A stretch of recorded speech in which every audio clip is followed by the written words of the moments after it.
नमस्कार दोस्तों, welcome to DS education. स्वागत है आपका मेरे यूट्यूब चैनल डीएस एजुकेशन में। मैं हूं दिनेश साहू और दोस्तों हम अध्ययन कर रहे हैं मध्य प्रदेश के सामान्य अध्ययन का या फिर एमपी जीके का। तो आज एमपी जीके की इस सीरीज़ में आज हम पढ़ेंगे भील जनजाति के बारे में, है ना। देखिए लास्ट लेक्चर में हमने जनजातियों के बारे में, मध्य प्रदेश की जो जनजातियाँ हैं उसके बारे में लेक्चर स्टार्ट किए थे, है ना। उसमें मैंने आपको पूरा सामान्य जानकारी जो भी थी मध्य प्रदेश की जनजातियों के बारे में वो सारी चीज़ें मैंने बता दी थी, है ना। आज से हम एक एक जनजाति का अध्ययन करेंगे, ठीक है। जो मध्य प्रदेश की सबसे बड़ी जनजाति है भील जनजाति, है ना, उसको आज हम डिटेल में डिस्कस करेंगे क्योंकि एग्जाम में भी इस टॉपिक से बहुत ज़्यादा क्वेश्चन पूछे जाते हैं ना। तो देखिए सबसे पहला पॉइंट इसमें ये हो जाएगा कि मध्य प्रदेश की सबसे बड़ी जनजाति है ना। मध्य प्रदेश की सबसे बड़ी जनजाति, है ना। मैंने आपको लास्ट लेक्चर में भी बताया था कि मध्य प्रदेश की जो सबसे बड़ी जनजाति है वो कौन सी है, भील। सेकंड नंबर पर आती है गोंड, है ना, और थर्ड पे आती है कोल, ठीक है। तो यदि आप मध्य प्रदेश की कुल जो जनजातियां हैं उसमें इसका परसेंटेज देखें ना तो ये 39.8%, ठीक है। मध्य प्रदेश में जो जितनी भी जनजातियां हैं उसमें से लगभग 40, आप बोल सकते हैं लगभग, है ना, 40% के अप्रॉक्स भील जनजाति है, ठीक है। तो इस प्रकार से ये मध्य प्रदेश की सबसे बड़ी जनजाति कहलाती है, ठीक है। अब इनका हम थोड़ा निवास चर्चा कर लेते हैं कि इनका निवास कहाँ है मध्य प्रदेश में, है ना। तो यदि आप पश्चिमी मध्य प्रदेश में जाएंगे जहाँ आप अलीराजपुर है ना, इसके अलावा झाबुआ है, धार है, बड़वानी है ना, पश्चिमी निमाड़ आप बोल सकते हैं, तो इस एरिया में इनका निवास है ना। धार, झाबुआ, अलीराजपुर, है ना। पश्चिमी निमाड़ में यहाँ पे लिख रहा हूँ, है ना, पश्चिमी निमाड़। पश्चिमी निमाड़ मतलब आप समझ लीजिए खंडवा, खरगोन, बड़वानी, है ना। यहाँ पे मैं लिख देता हूँ खंडवा, खरगोन, बड़वानी, है ना। तो इन जिलों में मुख्यतः भील जनजाति का निवास है ना। इसके अलावा राज्यों की यदि आप बात करें तो गुजरात हो गया, महाराष्ट्र हो गया, राजस्थान, जो भी राज्य मध्य प्रदेश से लगे हुए हैं वहाँ पर ये जनजाति पाई जाती है ना। यदि हम भारत में इसकी बात करें तो भारत की तीसरी सबसे बड़ी जनजाति है ना। यदि हम इंडिया की बात करें, मैं पहले लास्ट लेक्चर में मैंने आपको बता दिया था ना, तो इंडिया में देखें तो थर्ड नंबर की सबसे बड़ी जनजाति है ना। यदि हम भारत की बात करेंगे तो सबसे बड़ी जनजाति गोंड है, सेकंड पर संथाल है और तीसरे नंबर पर भील है।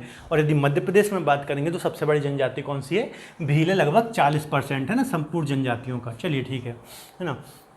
अब आगे चर्चा करते हैं। देखिए जो भील शब्द है ना, भील शब्द है जो, ठीक है, यह इसका निर्माण हुआ है द्रविड़ भाषा के बील से, ठीक है। भील शब्द का निर्माण जो हुआ है वो द्रविड़ भाषा के बील से, है ना, और संस्कृत भाषा के भिल्ल से, है ना, भिल्ल से। भील शब्द का निर्माण द्रविड़ भाषा के बील से और संस्कृत भाषा के भिल्ल से हुआ है। कभी कभी एग्जाम में पूछ लेता है, ठीक है, इसका मतलब क्या है भील शब्द का या बील शब्द का, इसके अलावा ये कौन सा शब्द है ना, तो आपको पता होना चाहिए द्रविड़ भाषा के बील से और संस्कृत भाषा के भिल्ल से इसका निर्माण होता है ना। इसका अर्थ क्या है, ठीक है, इनका अर्थ है तीर कमान, है ना, तीर कमान, ठीक है। देखिए जो भील शब्द है मैंने बताया द्रविड़ भाषा के बील से बना है और संस्कृत भाषा के भिल्ल से बना है। इनका अर्थ होता है तीर कमान, अर्थात जो भील लोग होते हैं ना, इनका जो प्रिय अस्त्र होता है वो होता है तीर कमान, है ना। और ये धनुर्विद्या में बहुत अच्छी तरीके से क्या होते हैं, निपुण होते हैं, ठीक है। और ये तीर कमान का प्रयोग भी करते हैं अपनी रक्षा वगैरह के लिए, है ना, शिकार के लिए आदि चीज़ों के लिए। इसके अलावा इसमें ये बहुत ज़्यादा निपुण होते हैं। एक इनके भीलों को लेकर के एक कहावत कही जाती है ना, कि बंदूक से चली हुई गोली का निशाना तो चूक सकता है लेकिन भीलों के द्वारा चलाए गए तीर का निशाना नहीं चूक सकता। ये भीलों के बारे में कहा जाता है। तो इसलिए इनका ये बहुत ही प्रिय अस्त्र होता है तीर कमान, और इसका अर्थ भी होता है तीर कमान, है ना। चलिए आगे चलते हैं, आगे बात करते हैं। अब एक जो मोस्ट इम्पॉर्टेंट चीज़ें हैं ना, इनकी उपजाति, तो उपजातियाँ हम देख लेते हैं।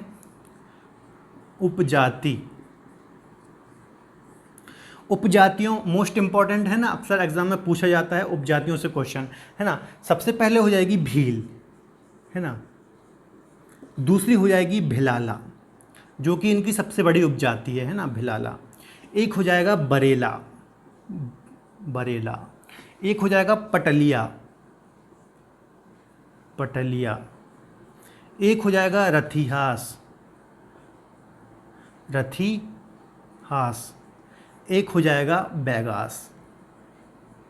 ठीक है, ये इसकी उपजातियां हैं। ठीक है, बरेला, भिलाला, पटलिया, रतिहास, बैगास, और एक और होती है राठ्या। ठीक है, ये इनकी उपजातियां हैं। ठीक है, जो कि मोस्ट इंपॉर्टेंट है, और सबसे बड़ी उपजाति इनकी है भिलाला। ठीक है, यहाँ से बहुत क्वेश्चन आते हैं मध्य प्रदेश की जो भी उपजातियाँ होती हैं। आगे हम और भी जनजातियों की उपजातियाँ पढ़ेंगे, तो ये आपको बिल्कुल याद कर लेनी है, सारी ये इनकी उपजातियाँ हैं। ठीक है, तो हमने सबसे पहले उनका निवास देख लिया, कहाँ पर मध्य प्रदेश में ये निवास करते हैं। पश्चिमी जिले है ना, धार, झाबुआ, अलीराजपुर, पश्चिमी निमाड़। इसके अलावा इसका हमने वर्ड की मीनिंग समझ ली, इसका अर्थ क्या है ना, तो तीर कमान इसका अर्थ है। ये धनुर्विद्या में बहुत ज़्यादा निपुण होते हैं। इनकी हमने उपजातियाँ भी समझ ली है ना। चलिए अब आगे चर्चा करते हैं, है ना। इतनी चीज़ें आपको समझ में आ गई होंगी। आप नोट्स बनाते जाइए, प्रॉपर स्क्रीनशॉट ले लीजिए, लेना हो तो। चलिए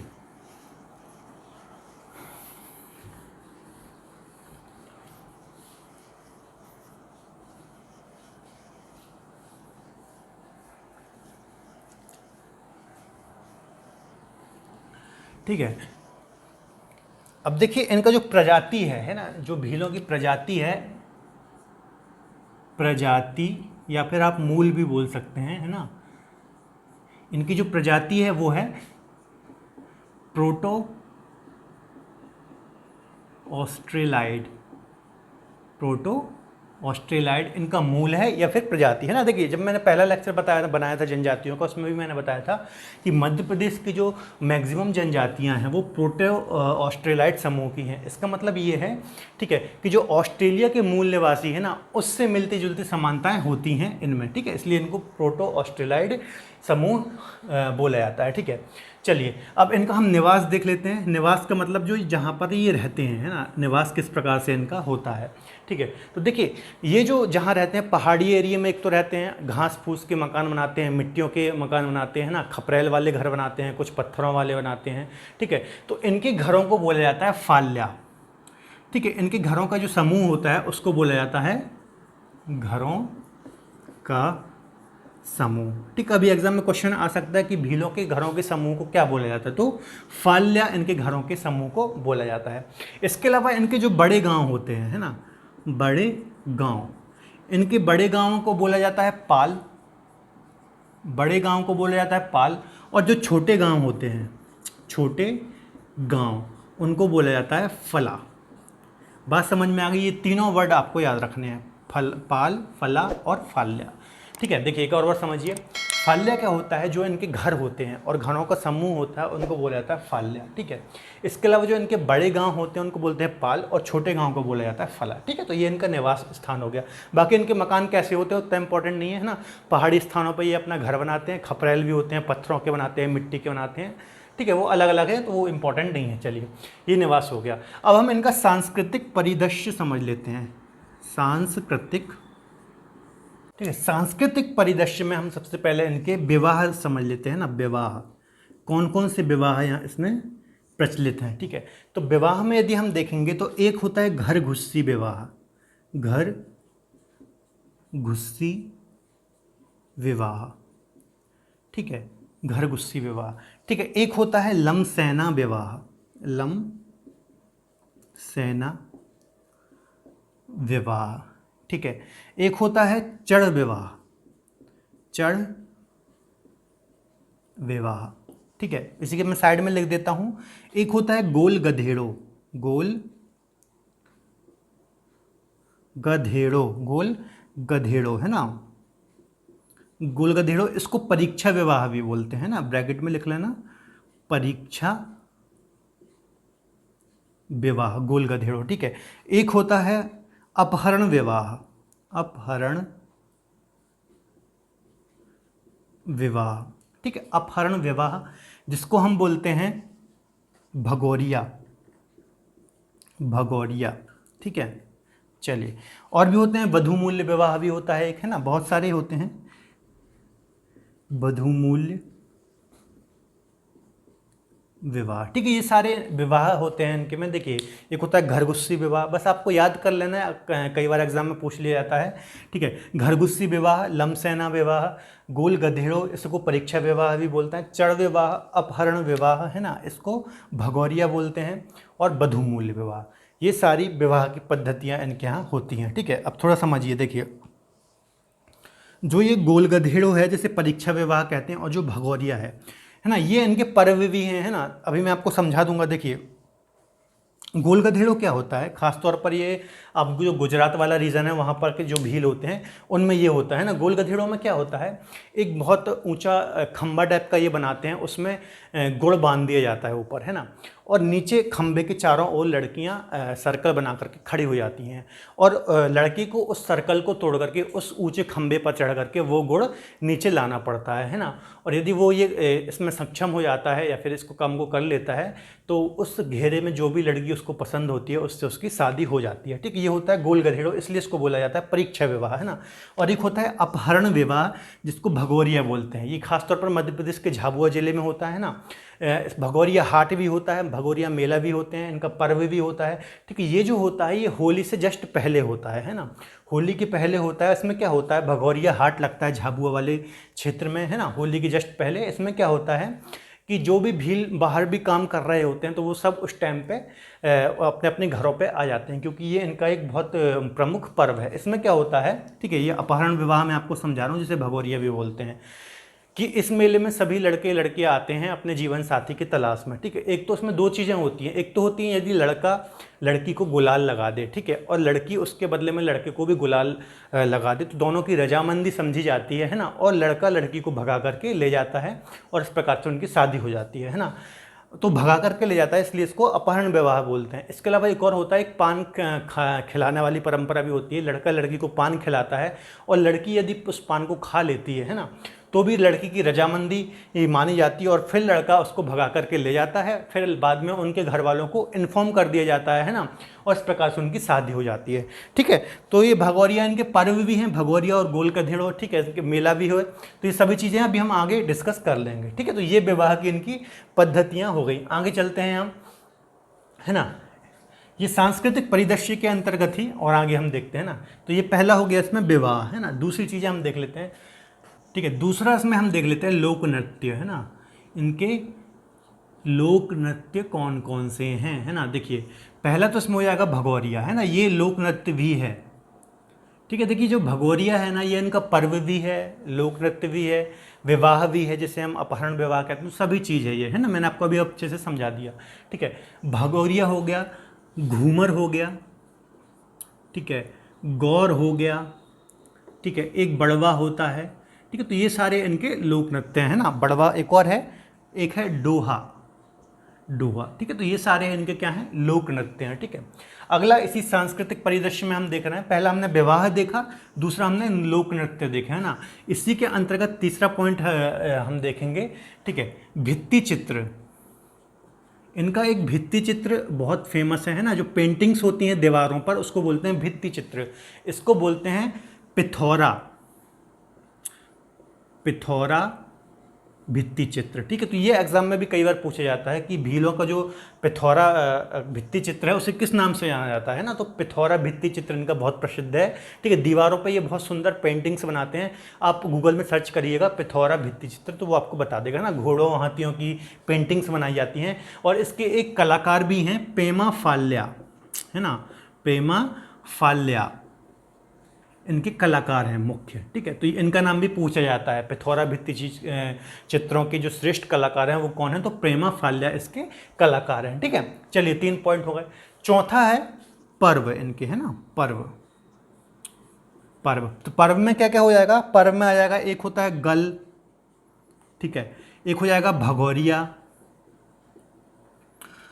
ठीक है, भगौरिया हो जाएगा। इसके अलावा चलावड़ी, चलावड़ी, और एक हो जाएगा हरडिली, है ना, एक हो जाएगा जातरा। चलिए देखिए पर्व में हो जाएगा गल, भगौरिया, चलावड़ी, जात्रा। अभी मैंने बताया भगौरिया इनका सब कुछ है, पर्व भी है, लोक नृत्य भी है, इसके अलावा इनका जो मेला लगता है वो भी है ना, इनका विवाह भी है, सब चीज़ है। ठीक है, तो ये इनके पर्व हो गए गल, भगौरिया, चलावड़ी, जात्रा। ये सीधे सीधे एग्जाम में क्वेश्चन पूछ लिए जाते हैं कि जो चलावड़ी है वो क्या है, तो पर्व है भीलों का, ये आपको याद रखना है। ठीक है, तो ये इनका सांस्कृतिक परिदृश्य हो गया। ठीक है, चलिए आगे हम चलते हैं, है ना, इनकी अर्थव्यवस्था को समझते हैं। यहाँ पर मैं लिख देता हूँ अर्थव्यवस्था, अर्थव्यवस्था, है ना, ये आप पॉइंट बना के लिखते चलिए। जैसे मैंने आपको प्रजाति बताया, मूल निवास बताया, ठीक है, फिर अगला मैंने आपको सांस्कृतिक बताया, सांस्कृतिक के अंतर्गत विवाह, लोक नृत्य, भित्ति चित्र, पर्व बताया, है ना। अगला आप लिख लीजिए इनकी अर्थव्यवस्था, है ना। अर्थव्यवस्था में यदि आप देखेंगे तो इनका जो मुख्य कार्य होता है वो होता है कृषि, है ना। इनका जो मुख्य अर्थव्यवस्था का साधन है वो है कृषि, है ना। कृषि जो ये करते हैं उनकी कृषि को बोला जाता है चिमाता। ठीक है, भीलों के द्वारा जो कृषि की जाती है उसको क्या बोला जाता है, चिमाता कृषि बोला जाता है, ये आपको याद रखना है। ठीक है, और एक और होती है दजिया कृषि, दजिया कृषि, ये दो कृषि होती है इनकी, एक चिमाता कृषि, एक दजिया कृषि। ठीक है, पहाड़ी एरिया में जो की जाती है उसको चिमाता कृषि बोलते हैं, है ना। यहाँ मैं लिख देता हूँ पहाड़ी। ठीक है, और जो मैदानी भागों में की जाती है ना, मैदानी भागों में, उसको बोला जाता है दजिया कृषि। ठीक है, तो ये इनकी अर्थव्यवस्था का या फिर आर्थिक साधन का प्रमुख है कृषि। ठीक है, अगला पॉइंट हम इसमें देखते हैं। ठीक है, इसके अलावा ये क्या करते हैं, इसके अलावा ये मजदूरी भी करते हैं। ठीक है, मजदूरी भी करते हैं ना, दूसरे शहरों में भी जाते हैं मजदूरी करने के लिए। ठीक है, इसमें एक और बात आप समझिए, जो भील होते हैं ना, अपने जो भी त्यौहार वगैरह होते हैं, पर्व होते हैं, बहुत धूमधाम से मनाते हैं। ठीक है, बहुत अच्छे से पैसा खर्च करते हैं, मतलब इनकी जितनी आय नहीं होती उससे ज़्यादा ये पैसा खर्च करते हैं, इसलिए अक्सर ये ऋणी हो जाते हैं। ठीक है, क्या हो जाते हैं, ऋणी हो जाते हैं। ठीक है, तो ये भी आपको याद रखना है, अपने त्यौहार वगैरह खूब अच्छे से मनाते हैं, अपनी आय से ज़्यादा खर्च करते हैं, इसलिए ये अक्सर ऋणी रहते हैं। ठीक है, चलिए, तो ये आर्थिक, इनकी अर्थव्यवस्था भी आपको याद रखना है। अगला पॉइंट हम देखते हैं। ठीक है, सांस्कृतिक परिदृश्य हो गया। अगला हम देखते हैं सामाजिक इनका परिदृश्य, है ना। सामाजिक परिदृश्य यहीं पर मैं लिख देता हूँ।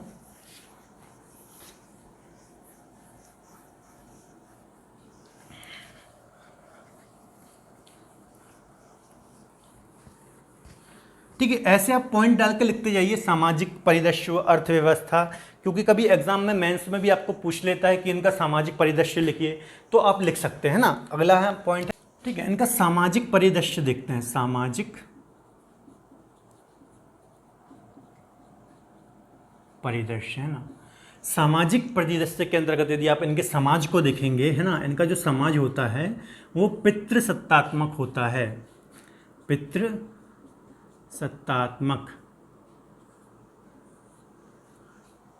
सत्तात्मक, है ना। पितृसत्तात्मक का मतलब ये है कि जो पिता या फिर पुरुष होते हैं ना, उनके डिसीजन चलते हैं इनके समाज में। ठीक है, आप भी देखते होंगे आपके घर में जो बड़े बड़े डिसीजन होते हैं वो अक्सर पिताजी ही लेते हैं, तो उसी प्रकार से, है ना, पितृसत्तात्मक इनका समाज होता है। ठीक है, इसके अलावा संयुक्त परिवार होता है। ठीक है, संयुक्त परिवार, संयुक्त परिवार होता है। बधू मूल्य प्रचलित है। ठीक है, बधू मूल्य का प्रचलन है। ठीक है, बधू मूल्य प्रचलन है। ठीक है, इसके अलावा विधवा विवाह का भी प्रचलन है, विधवा विवाह का भी प्रचलन है। ठीक है, तो ये इनका सामाजिक एक परिदृश्य हो गया, जो इनका समाज होता है पितृसत्तात्मक होता है। इसके अलावा संयुक्त जो परिवार है, ठीक है, वो होता है, बधू मूल्य का प्रचलन होता है, और विधवा विवाह का भी प्रचलन है ना। बधू मूल्य प्रचलन का मतलब ये है कि नॉर्मली जब शादी होती है ना लड़के लड़कियों की, तो उसमें जो बधू मूल्य, आप एक प्रकार से समझिए कि जैसे अभी अपने समाज में क्या होता है कि लड़के लड़की की शादी होती है तो दहेज दिया जाता है ना, इसमें दहेज लिया जाता है ना, तो बधू मूल्य का इम्पोर्टेंस है इसमें। ठीक है, चलिए, ये हो गया सामाजिक परिदृश्य। अब इनका धार्मिक स्थिति देखते हैं, धार्मिक, है ना, धार्मिक परिदृश्य समझते हैं, धार्मिक परिदृश्य। ठीक है, धार्मिक परिदृश्य के अंतर्गत इनके एक प्रमुख देवता हैं, है ना, राजपंथ देवता, राजपंथ देवता, है ना, ये आपको इम्पोर्टेंट है, मोस्ट इम्पोर्टेंट है, आपको याद रखना है। राजपंथ देवता इनके एक प्रमुख देवता हैं भीलों के। ठीक है, इसके अलावा जानवरों में जानवरों में भी ये मानते हैं, घोड़ों को मानते हैं, है ना, घोड़ों की पूजा करते हैं। सर्प जो सांप होता है उसकी पूजा करते हैं ना। हिंदू देवी देवताओं को भी मानते हैं, जो हिंदू देवी देवता होते हैं ना उसमें शंकर भगवान को मानते हैं ना, शंकर भगवान को मानते हैं ये, ठीक है। काली माता को मानते हैं, ठीक है। इसके अलावा काली माता को भी मानते हैं ये, है ना, और हनुमान जी को भी मानते हैं, ठीक है, हनुमान जी को भी ये मानते हैं, ठीक है। आपको प्रमुख ये रखना है, इनके जो देवता हैं राजपंथ देवता इनके प्रमुख हैं। इसके अलावा जानवरों में घोड़ा, सर्प, और हिंदू देवी देवताओं में भी शंकर, काली और हनुमान जी को भी ये मानते हैं, ठीक है। तो ये इनका की धार्मिक मान्यता है ना। चलिए आगे चलते हैं। आपने एक नाम सुना होगा टांट्या भील, है ना, टांट्या भील, ठीक है। अक्सर एग्जाम में क्वेश्चन आता है कि टांट्या भील का संबंध कहाँ से है, ठीक है। तो इनका जो संबंध है वो खरगोन से है ना। ये अक्सर कई एग्जामों में क्वेश्चन पूछा जाता है कि टांट्या भील का संबंध कहाँ से है, तो खरगोन से। खरगोन में भी एक जगह है विधि गांव, है ना, विधि गांव, वहाँ से इनका संबंध है, VIDHI, विधि गांव, ठीक है। तो ये आपको याद रखना। देखिए टांट्या भील कौन थे, बहुत सारी भील जनजातियाँ या उपजातियाँ हैं, है ना, इनको टांट्या भील है, इनको एक भगवान के स्वरूप मानती हैं और इनकी पूजा करती हैं। ऐसा कहा जाता है कि जो टांट्या भील थे, है ना, आज़ादी के समय भी, आज़ादी की लड़ाई में भी थे, है ना, इनका पार्टिसिपेशन था, ठीक है। इसके अलावा इनमें बहुत सारी अलौकिक शक्तियाँ थीं।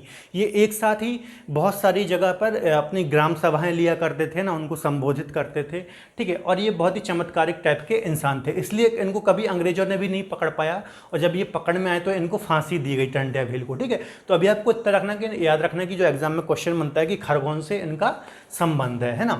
इसके अलावा एक पॉइंट और समझिए, है ना, औरंगजेब जो था, है ना, मुगल शासक औरंगजेब, तो औरंगजेब के टाइम पे बहुत सारे भीलों ने इस्लाम को ग्रहण किया था, है ना, क्या किया था, इस्लाम को ग्रहण किया था। तो उन भीलों को बोला जाता है तड़वी भील। बात समझ में आई, तड़वी भील, ठीक है। औरंगजेब के समय पर बहुत सारे जो भील थे उन्होंने इस्लाम को ग्रहण किया था, इसलिए उन जो भील थे उनको तड़वी भील भी कहा जाता है, ठीक है। तो ये पॉइंट हो गए। चलिए, तो देखिए दोस्तों, मैंने यहाँ पे आपको लगभग सारे पॉइंट बता दिए हैं। सामाजिक परिदृश्य, आर्थिक परिदृश्य इनका, है ना, धार्मिक परिदृश्य, सारे पॉइंट मैंने यहाँ पर भीलों के संबंध में आपको बता दिया है ना।